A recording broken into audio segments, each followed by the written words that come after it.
I don't have the experience with men. Maybe it'll work, I don't know.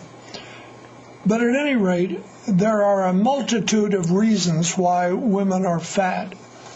A long time ago, back in the 80s, when I was doing large groups of people and using ideomotor finger signaling, we came up with a bunch of reasons the women who were overweight gave for their being fat. You'd be surprised at what some of them were. But I'll tell you this. You know what? Actually, don't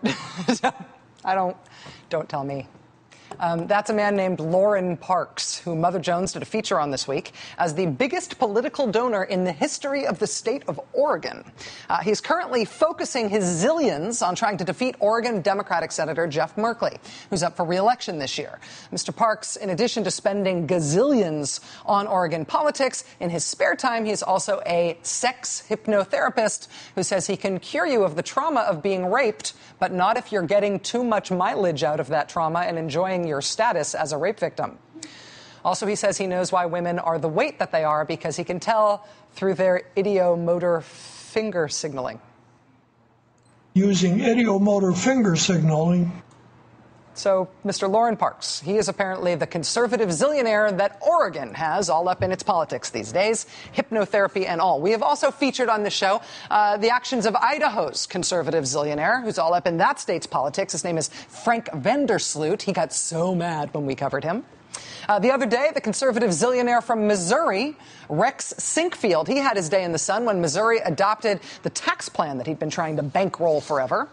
Of course, there's Art Pope in North Carolina, famously. He not long ago transitioned from just being the conservative zillionaire funding all Republican politics in the state to actually being formally put in charge of the state's budget by North Carolina's Republican governor. And these guys aren't the only ones. This is just a representative sample. But as campaign finance laws have fallen apart, basically every state across the country has started growing their own conservative activist political zillionaire. These guys who use their basically unlimited resources to overwhelm all the other money in politics in their states to try to get their way on both candidates and on policy. And the biggest ones of all, of course, are the richest ones of all, two of the richest men on earth, who today confirmed to Politico.com their plans to spend at minimum $125 million in the next 6 months on this year's midterm elections. And I know to a certain extent all big numbers sound like just big numbers. But for perspective, what they're planning on spending is a number that is larger than what is likely to be spent by any of the campaign committees from the Republican Party or the Democratic Party. They're bigger than the parties. So, yeah, sure, Oregon may have its hypnotist, and North Carolina may have its Art Pope. But all of us, we all have the Koch brothers. They are so rich, and they are spending so fast. They are double-handedly, I guess, changing the scale of individual rich guy influence in American politics for the whole country. At the same time, though, the Koch brothers are not just America's conservative activist billionaires. They are also home state conservative activist billionaires in their home state. In the great state of Kansas. Koch Industries is headquartered in Kansas, and for all the influence that the Kochs are exerting politically nationwide, in Kansas, they've been dealing with it in a much more concentrated form for much longer. When the Kochs first came to national prominence as political donors on the conservative side in 2010, the politician who the Kochs were funding above all others at that time was then Senator and now Kansas Governor Sam Brownback. They also basically created from dust the congressional career of Mike Pompeo, who represents the district where Koch Industries is headquartered and who worked for a Koch-funded company before they bankrolled his way to Washington. The Koch's influence looms large everywhere now, coast to coast, but it looms large in their home state of Kansas like it does nowhere else. When Sam Brownback was about to be elected governor in 2010, Democrats warned, quote, if Sam becomes governor, I think essentially Koch Industries will have the key to the governor's office. Once Mr. Brownback would become governor, one Democratic political consultant told the Kansas City Star, quote, one should monitor future asks for the Kochs, everything that benefits them. Well, one of the ways that Koch Industries makes its mountains of money is by refining oil. And one of the legislative priorities for the now giant national network of Koch-related political groups is opposing alternative sources of energy that are not oil. And here's the really interesting thing about how that's working out for them in their home state of Kansas. They are asking for that in their home state of Kansas, but for whatever reason, they can't get it done there. At least not yet. 6 times this year, according to activists in the state, the Koch-supported group Americans for Prosperity and the Kansas Chamber of Commerce, they've been able to get bills part of the way through the Kansas legislature that would get rid of Kansas's law, which says a small proportion of energy used in the state has to come from renewable sources. 6 times they've tried that just in the past year. But with all of their clout and with Sam Brown back in the governor's office and complete Republican control as far as the eye can see in Kansas, they can't get it done. And first of all, that appears to be because renewable energy is popular. It's hard to demonize it. Second of all, bottom line, Kansas has one of the biggest wind energy industries in the nation. Wind power is a $2 billion industry in Kansas with 25,000 jobs and counting. The world's largest deal ever to build wind turbines will get a lot of its parts assembled at a plant in Hutchinson, Kansas. That district happens to be represented in the Kansas State House by a Republican named Steve Becker. But issues like that turn out really to matter in Kansas politics. Last week, the Kansas legislature adjourned for the end of their session. At the very last minute, the Koch brothers-funded group tried again to get rid of the wind power law. They lost again. They lost at the very last part of the session. They lost by 3 votes. Again, by the count of wind power supporters in Kansas, this was the 6th time that the Chamber of Commerce and the Koch brothers group Americans for Prosperity lost on this issue in just this one state, in just this one session. But since that vote, that last vote of the session, local reporters have been looking into the failed campaign against wind power in Kansas. Specifically, they've been looking into these scary postcards that were sent around the state trying to scare people, specifically trying to scare old people, into thinking that wind power is driving up Kansas electric bills. Kansas seniors are already stressed. Call your legislator now and tell him to repeal the wind mandate. So as the local press started looking into these postcards, what they found at first was a mystery. The group that sent these postcards out was founded just a couple of weeks ago. They're registered in their official state papers to this anodyne lawyer's office in Topeka.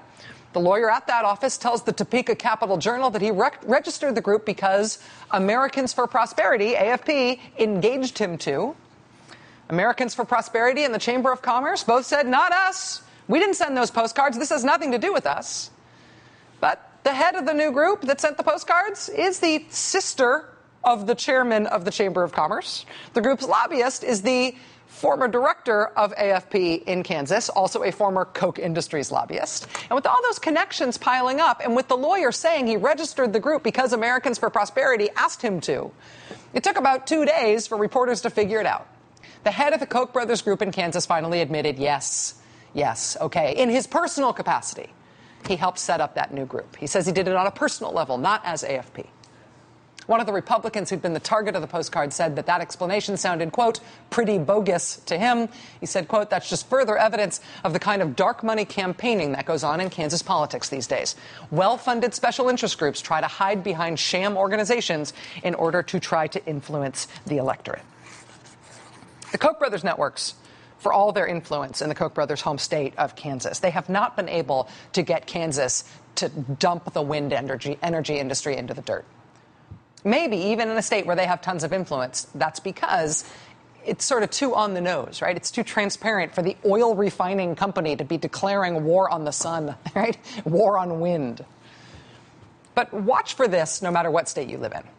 When they wanted to appear to be something other than some of the richest men on earth shouting down from upon their pile of their oil refinery money, shouting down, right? What turned up in people's mailboxes instead when they wanted to look like something that they aren't was this plea, apparently from the elderly poor. It wasn't the Koch brothers and AFP and the Chamber of Commerce asking you to get rid of this popular policy. It's scared and poor senior citizens. They represented themselves that way in order to try to get rid of solar and wind power in Kansas. They also represented themselves that way when they tried to get rid of solar power in Arizona, too, with a Koch-funded group in Arizona also telling seniors that they are the ones who should really be afraid. Keep an eye on your mailbox and the political ads in your town in these next few months. It's not Halloween, but pretending to be a poor little old lady is apparently a popular costume this year for some of the richest oil men on earth. Joining us now is Kansas State Representative Stephen Becker. Mr. Becker's a Republican. He's a lawmaker whose district got a huge chunk of that biggest ever contract for wind turbines. He voted to keep the wind power law that the Koch brothers have been wanting to repeal. Mr. Becker, thank you very much for being with us tonight. It's nice to have you here. Rachel, thank you so much for your invitation. How would you describe Koch Industries and the Koch brothers and their various networks, their strategy for trying to influence your legislature on issues like this? How do you feel the pressure, if you do?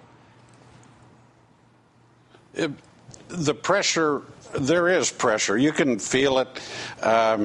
It was my understanding that one of the brothers was present in the State House when we took one of the many votes you mentioned on this particular issue of wind energy, that he was in the State House visiting personally with some of my colleagues. He did not contact me, but the pressure is there. They work. Americans for Prosperity work so closely in harness with our state Chamber of Commerce, and together they are a formidable team. It's hard for me to understand. Looking at your district and understanding how big economically the wind industry is in your district and around the state of Kansas, what an important driver of jobs and economic growth wind has been in Kansas. It's hard for me to see the chamber being able to make a clean decision that they ought to do something that would so palpably hurt that big $2 billion industry in your state. Is there something I don't understand about how they square that? No, you raised the same question I do. I don't understand it. Kansas is ranked third in the nation in wind energy potential, and I have come to believe that wind energy can drive our state economy. It's a resource that we have to develop, and I echo what you just said. It is pro-business, it's pro-jobs, it's stimulating our economy, and it's there for the taking, and I can't understand why we are to repeal these wind development standards that we passed, I think it was back in 2009. The Koch brothers and Americans for Prosperity always argue for, or their argument is that we need a free market system. A free market should determine where our energy comes from. But I think that argument fails because in Kansas, we don't have a free market when it comes to electricity. Consumers don't pick where they will get their electricity. They don't pick from what source their electricity comes from. There is no free market in electricity in Kansas. It's controlled by our Corporation Commission. So I think their argument for a free market fails. So it must be some other reason that they would not want to promote wind energy. Kansas State Representative Stephen Becker, we talk about these issues a lot in the national perspective, thinking about what it must be like to be a state legislator, getting this kind of pressure. To hear your perspective on it, your lived experience of this is really valuable. Thanks for helping us understand, sir. I appreciate you being here. Well, thank you very much for having me. Thanks. Cheers. All right. We've got lots to come tonight, including Debunction Junction, a special Friday edition. Stay with us.